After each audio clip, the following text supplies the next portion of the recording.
My name is Carter Cofield, and I had a long story to where I am now.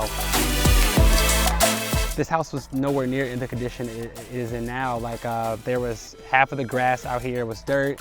We didn't maintain it well. It was me, my sister, my grandmother, my aunt, 2 cousins, and another child. So it was a lot of us here, and we had to get used to being on top of each other. It was tough growing up in a situation and in a neighborhood like the South Side of Chicago, because you're tempted by a lot of things. You're tempted by gangs, you're tempted by drugs. So I think the hardest part is just staying focused on a bigger goal than your surroundings. And if you're surrounded by a lot of negativity, it's really hard not to feed into it. So my hardest thing was just trying to keep blinders on as I saw my friends selling drugs.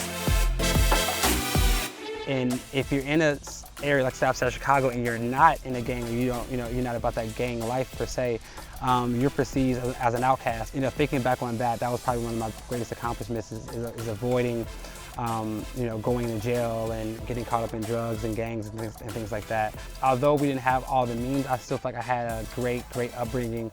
There were people out there with money, right? Like money is around. And my biggest question growing up was like, why don't we have it? Like I see people with money, I see people with nice cars, nice houses, but like why don't we have it? And I think that really started to begin my search and my want to get more financially literate, because obviously you can't attract something you don't understand. So that's probably where my search for financial literacy came from, and it started on these steps, and it really hasn't wavered since then.